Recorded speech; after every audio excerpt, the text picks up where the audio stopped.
Hello and welcome. I'm Michael. I'm joined by one and only Craig. How we doing, mate? Bored. Bored, exactly. Yeah, International, international breaks. International breaks. I hate them. exactly. But good news with international break. Firpo's got 2 goals today, an assist, and a Panenka penalty. Yeah, Who'd who have knew we thought could do that? that? Who'd have thought that, eh? Firpo, the next penalty taker for Leeds. Right. I think Let's so. let's review the start of the season so far. Obviously, only 9 games in. Are we on track where we thought we are going to be?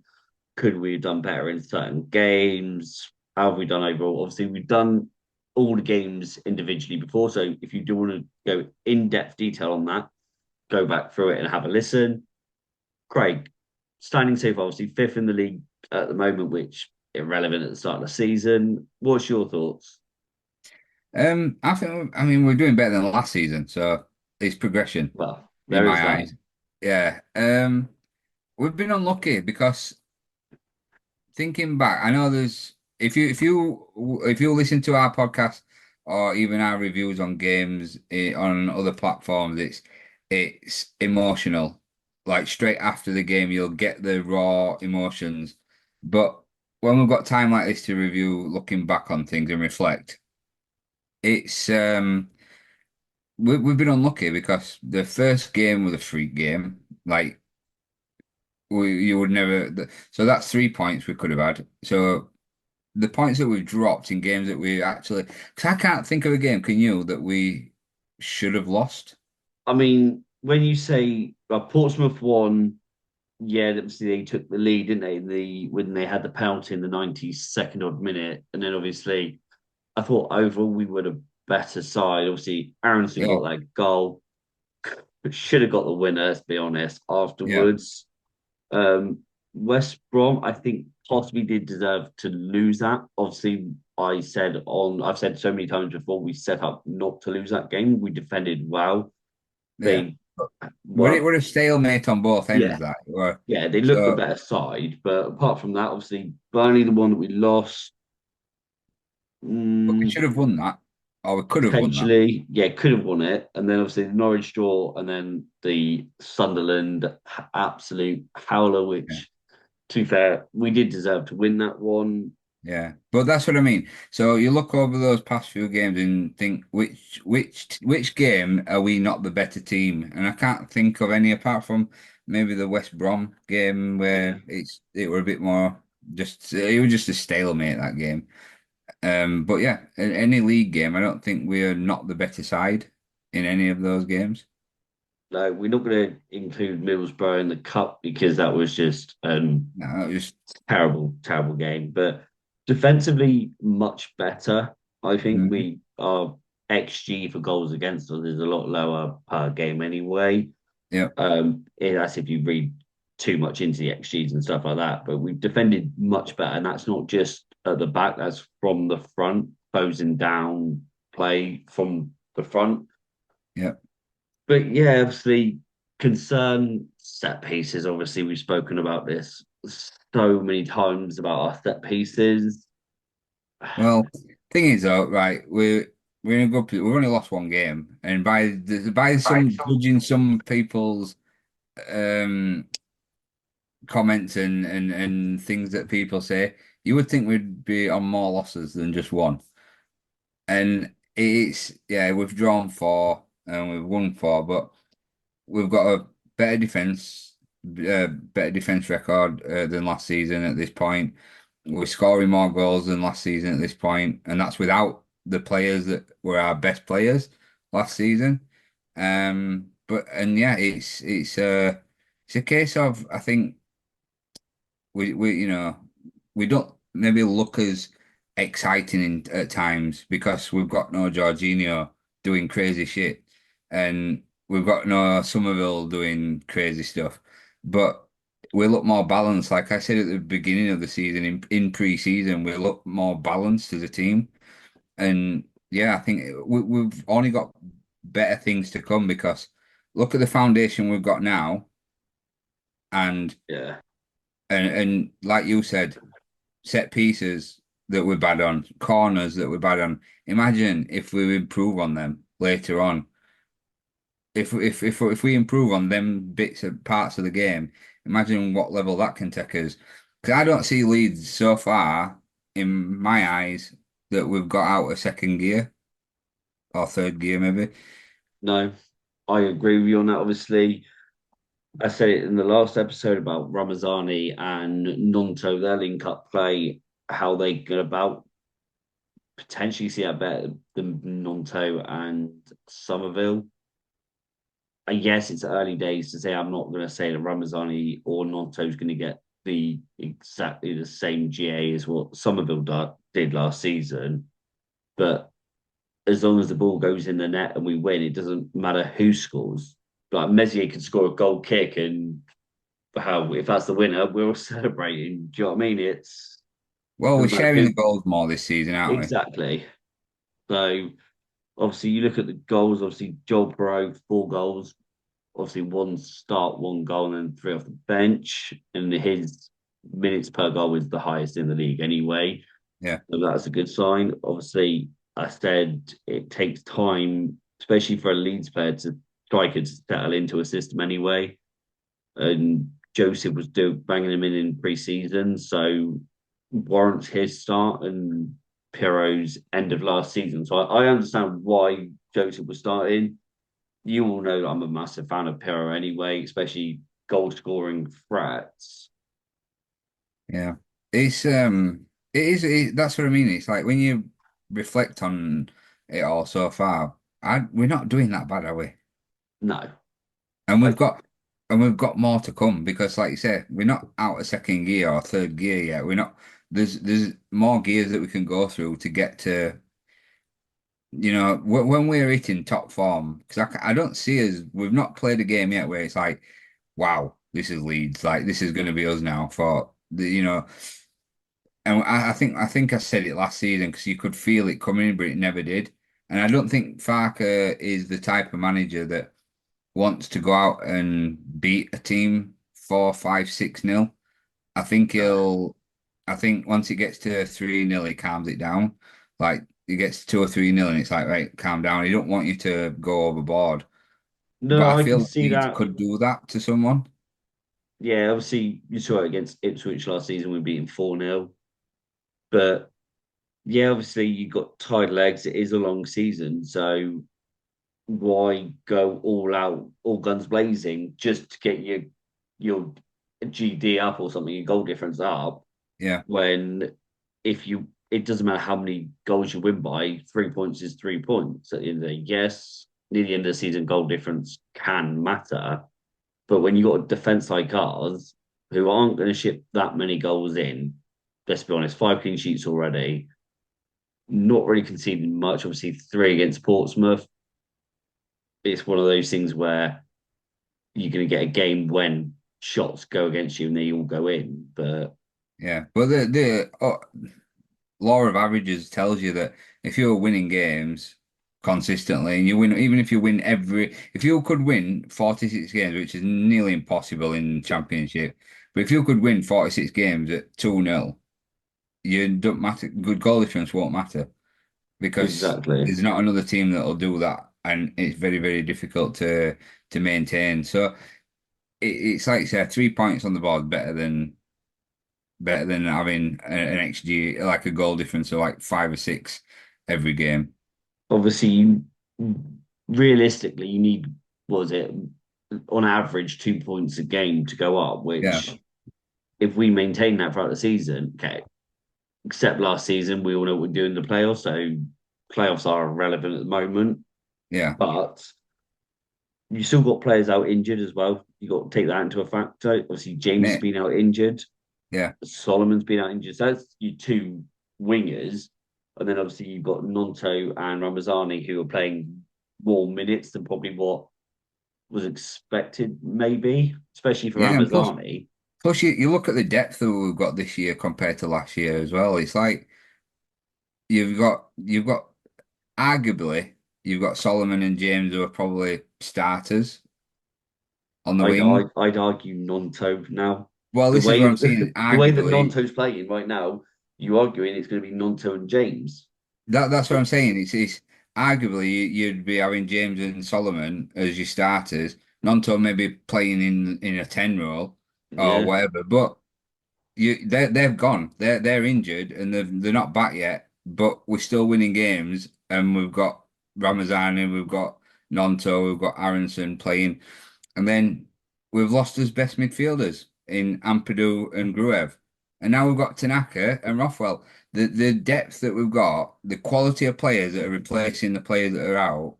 'Cause you can't legislate for two defensive midfielders being injured at the same time and long no. injuries, but it's one of those where the players that are coming in are as a quality.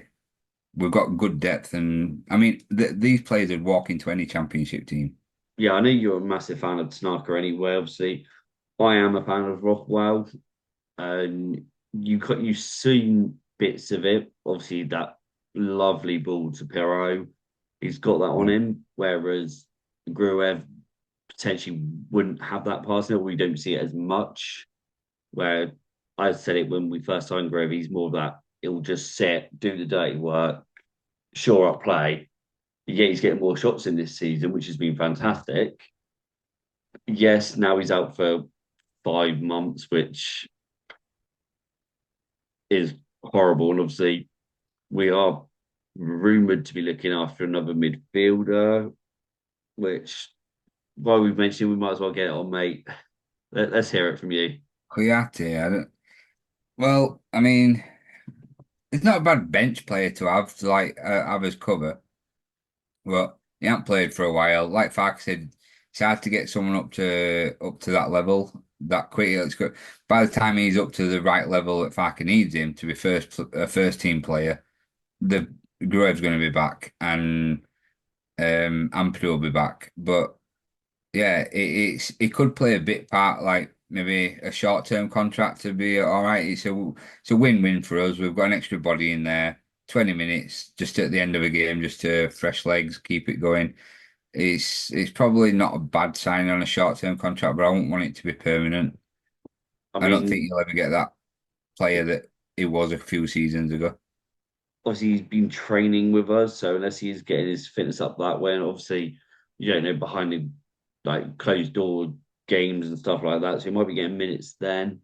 You've also got Charlie Crew that can play centre mid, Aronson potentially, which the way that he's been playing, he's either seeing him as a number 10 or out wide when Yeah, I Ramazani don't. or I Lonto can't. comes off. I won't want him in. I won't want him in a deeper role, Aronson. I don't think he's strong enough to play a deeper role. But this is what my a little bit of a bugbear for me is. Cruz sat there itching, biting at the bit, and what kind of message does it send him if you're bringing in an experienced player to, that could possibly be put in front of him when it comes to getting minutes? But why not play Charlie Crew 20 minutes a game until see how he gets on? There is another option as well when he comes back from injury. I know it's not going to be popular, but Max Verber, he can play defensive mid. And if you actually look, like I've said it before, in our transitional play, the way we play, our wing backs push on, one of the midfielders will drop, and then the other Yeah, one will just hover and like more of a box to box. Yes, I know what everyone's thoughts are against with Verba, especially with his defending. We saw against Middlesbrough, but he can defend. He's not an Austrian international for no reason. no, and you know what I mean. It is another option. So I'm, I'd probably be a lot worried if we started seeing Max Verber in the middle, or I even think Pascal. Pascal can play there as well, so there is that option. yeah, but didn't Max Ferber's first game for Leeds play as a defensive midfield? He were played in defensive midfield. He came on as a sub and he played midfield. Yes, I So think so. Yeah, so there is options there, and yeah, he obviously, can do it. It's just it's an option. That's all. That's all we're talking about. It's an option. yeah. I mean, you already said to me earlier about his height, set pieces. If Yeah, Rothwell won him, Rothwell delivery, he's got a decent one, and I've said it time and time again. Just cross the ball in. yeah. Well, that's That's it. all you have to He's do. he's tall, he's leggy, he's strong, and he's not bad in the air. So, I mean, if all else, bring him on for the last 20 minutes, pump a corner over, a free kick, and see if we can get you a goal. But if, like I say, we've been more dangerous then because if we can add set pieces to our game, Yeah, exactly. I mean, I'm just looking now on FB Ref and our expected goals, as I was alluding to. And you've got Joel Perot on 2.3, Pascal's on 2.3 as well. So from set pieces, we are a danger. Yes, I think two of his XGs will be from penalties. Obviously, one that he scored. No, no, he yeah, missed one, didn't he? scored one on this one. Yeah, scored one, missed one. So two of the XGs will potentially be penalties. He's had a few chances from corners which have been very, very wide. Obviously, Aronson's XG's up there as well. And then you've got Joseph, Nonto, and Ramazani, all 1.78 and 9. So, Yeah, we'll be we'll be fine, mate. We're gonna be fine. I mean, look at what once James comes back and look, we've run teams into the ground, and all you if you had James to bring on and Solomon in them last 20 minutes, it's and game on. Ramazani as well. Just, it's it's positive signs are there. Obviously, we don't know the full extent of Solomon's injury, back sprain to a hamstring. There was rumours that he's been called up to the Israeli national team. I know he didn't play or was on the bench last game. Yeah, So unless he's just It- there because he's the captain anyway, so why would yeah, you but I not don't. I think bring him? allegedly he's not gone, has he? I'm not sure. I've heard Yeah, different. from what I've heard, he's not gone. He's been training at Thorpe Arch. Oh, that's all right then. So if he's training, hopefully he's back. Obviously, next three games, obviously following Friday, Tuesday and Saturday. Yeah. So hopefully he's back for some of those games. Obviously, like you say, James, which is all good. So overall, mate, If they're back for next Friday, mate, and I'm hoping they are. yeah, definitely. So overall, then, what's been your? I want a positive and a negative from so far. So if you So think far, about, yes, I think about it as a whole, like well, performance I wise, think player most of it, wise, as reflecting on it, and take out the emotions every game, but reflecting on it, I think it's all positive at the minute. The negatives are probably just the points we've dropped when we shouldn't have dropped. We could have been yeah, in a much better position, basically, than what we're in. That's probably the negative.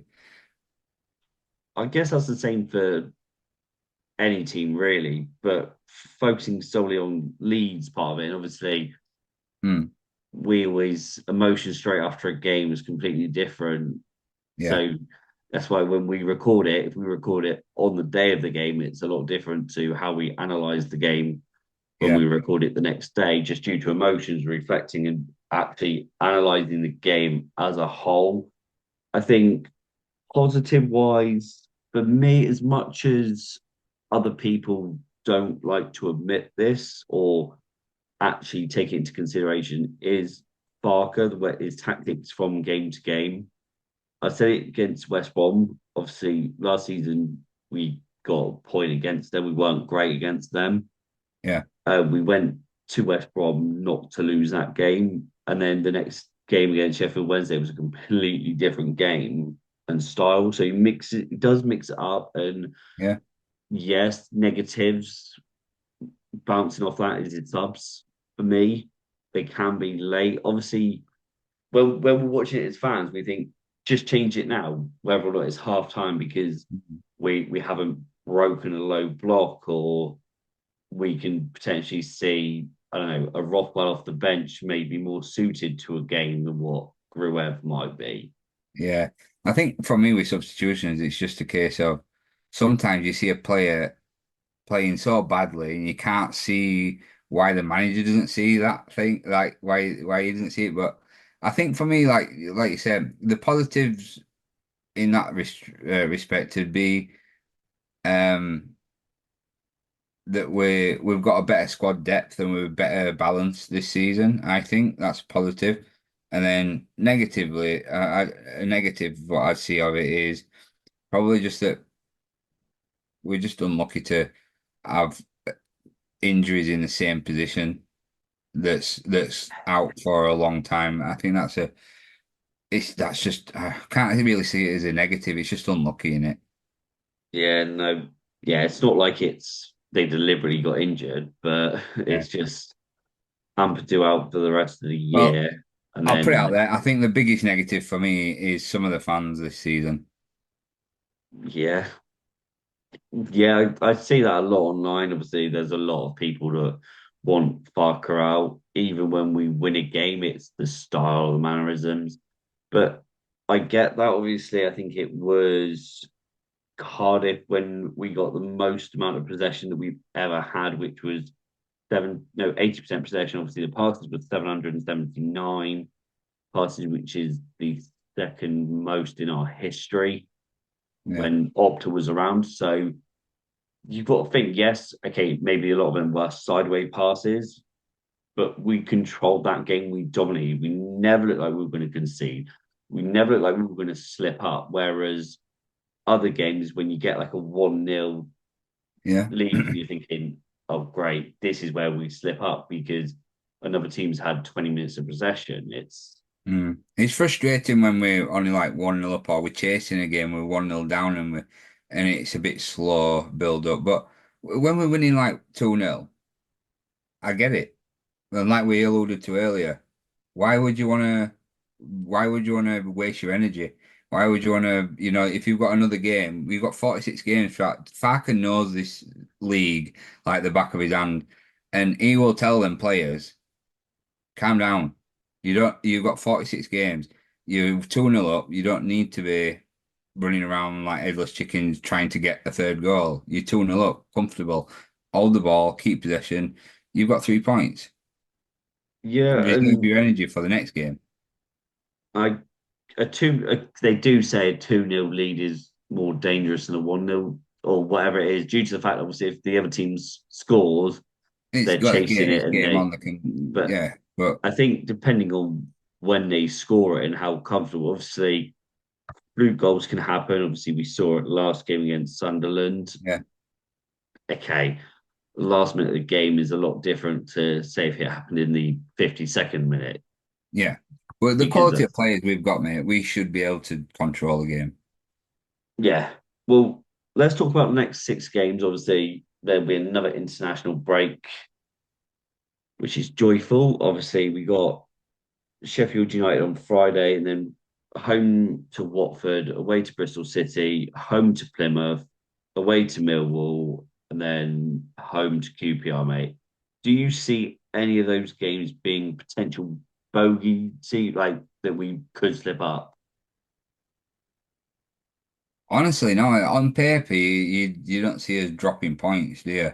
The one game that's going to be the difficult one is the next one Yeah, because it's a Yorkshire rivalry, because it's Chris Wilder, because it's Sheffield United, all that thrown into the mix.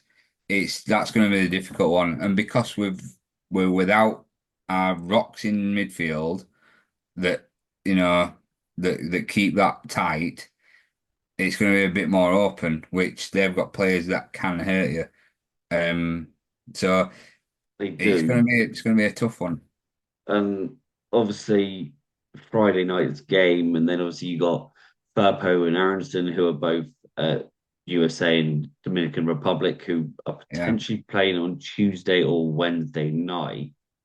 So one or both could miss that game, and I think Firpo will be a massive loss, especially against Saki that we were linked with.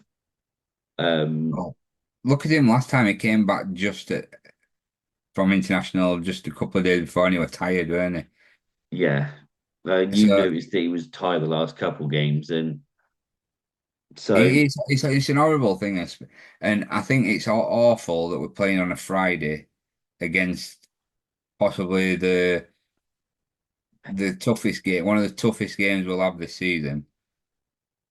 Yeah, The ones that you don't want to drop points basically, and we're playing it after an international break on a Friday night, and it's not fair. it's not. But I mean, I'm just double checking now. Didn't that happen? I know we played on the Saturday. I was going to say Burnley game when we lost was straight after the international break. We don't do But well on international breaks. We don't do well after coming back, and this is what worries me about Friday is our record from international breaks is not great, yeah, no, and um, yeah, and to be honest, we've got more international players than they have. yes.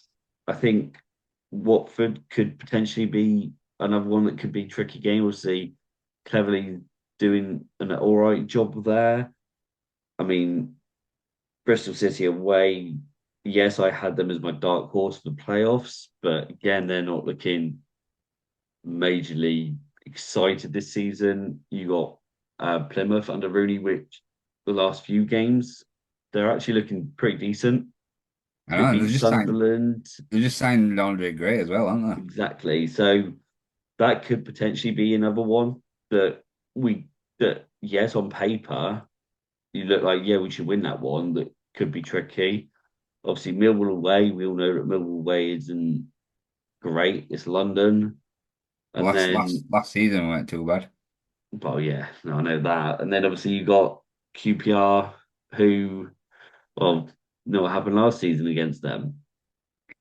Yeah, So is. it's yes But I on think paper, yeah, but on paper, that's what I mean. On paper, that because like I said, we look more balanced. We look like a stronger team this season, and I think these games are all winnable. Like I said, the first 9 games we played, I've not seen a team that scared me. no, I mean even Burnley when we lost to them, they didn't look great. And No, when I have watched them this season, they're not blowing teams away like they did 2 seasons ago when they went up yeah, as and that's champions. what. And you look at Burnley, I'd say on paper, Burnley are probably the team that you'd fear the most. One of the strongest, yeah. Yeah, and we made them look average. Yeah. But again, international breaks is one of those, did that affect us or not? Who knows? No. It's There's tough. no excuse for that because it's down to finishing, wasn't it? Yeah. We finish our chances, we win that game comfortably. Yeah. And okay, the red card is irrelevant because it was the last game, literally the last minute. But Yeah, yeah, going back to that game, we had 17 shots, four on target. that's my point. It's It's like we're wasteful, and once we've got that together, because that will come. It's Farker's known for it. It's not just this season. It's last season. It's the 2 seasons he had at Norwich in Championship. It starts slowly, and then he'll go. And I think I heard this somewhere that after the international breaks are finished, that's when we go on the like last season we go on this run that's and what I said start. to you. That's what I said to you last season. And at the beginning of the season, he always tends to have a slow start and always ends well. Like Yeah, second half of the season, we saw it last season with us. And if we get that kind of form, yeah, then we should touch wood, go up. yeah. And So think about this, mate. I don't want to mention him again because it's gonna bring him up. Like we can't get away from him because he were amazing. But we all complain about the same things: substitutions, the no plan B. We all complain about the same things with Bielsa when he was in charge. And how many people would love Bielsa back? It's that's how short-minded some fans are. Um, they it'd think always only the be recent between the biases. 60th and 70th minute, Tyler Roberts would be on. And it's like, Yeah, it I, was it was like clockwork every game. you just knew what was going on. And for me, there is that whole, oh, Farker's got no plan B, but we've already alluded to it on past episodes that we've got assists from the right hand side, not just going down the left. We've gone through the middle at times. So overall, going back to how we played so far, we are mixing it up. And if you, Yeah, instead of just watching clip it, watch extended, like break it down, and you would actually see movements and how, yeah, okay, I get when we get near the end and it does die off, obviously, Burnley when Solomon slipped or whatever. These things happen. It's whether or not they're Yeah. individual mistakes or something does happen, and it's Well, that's not Farker's fault, is it? It's not no, Farker telling him to exactly. split. So, but Farker does switch things up. He does things in games that you might not see it. But he does switch things up, and it's all right saying you haven't got a plan B. But I think like Bielsa used to say, it's you if your plan A don't work, make it better.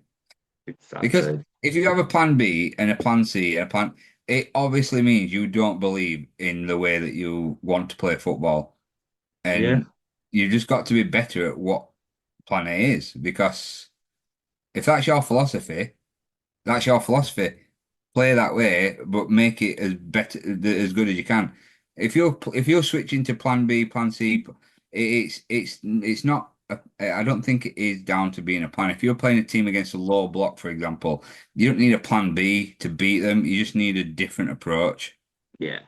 You play the same Switch. way, you just approach it in a different way. But we've seen it with Pep side. So when he was at Barcelona, it would always be pass, pass, pass, pass, pass. And everyone was saying how entertaining that was because they were just free throwing, passing it around. Man City do the exact same Yeah. exact same thing. Sorry, and people love it. People think that's like the best way to play it. But yet, when we're passing it around, it's too boring. It's too negative. We can't win, and I get that with every single fan base, but especially with Leeds fans, of how negative that a lot of us can be. I think everybody just expects us to win every game, and it's not going to happen. No, and I'm like I said last episode, I'm going to say every single episode, everybody can beat everybody. Yeah. So I mean, I'm guilty for it, so I'm not. exactly. I'm not like shitting on others and saying I'm taking a moral high ground. I'm the same. I expect us to win every game, but It's just not going to happen. And yeah, yeah, and emotions will tell you on the day that this and this, but then the day after, when I've reflected on it and analysed the match, I watch it as a football match and not as a Leeds fan, and then I'm different. I see what you know. It changes everybody who my watches me on the TikTok channel knows that I'm always saying, "Oh yeah, we'll win this one. We'll win this. We'll win this game." But yeah. do we win it? No. No, I mean, no. we could go and play Arsenal, and I'd probably back us to win it. So it's just the way that I am. But realistically, we're not going to beat Arsenal unless it's one of those boot games. Which hey, we beat Man City with 10 men. So these things do happen. Yeah, But on that note, yeah. enough rambling. Guys, thank you all for listening. Craig, thank you for joining. We'll leave it there, and I will leave the link tree in the description where you can find us all and all of that. Craig, thanks for joining as always, mate. No problem. Hey, before we go, let any fans out there just leave a comment on anything you'd like us to do in the next episode or future episodes, so we can answer questions, or we can Yes, we can give we can give some content what you guys want. that's an excellent idea. Guys, thanks as always. Bye bye.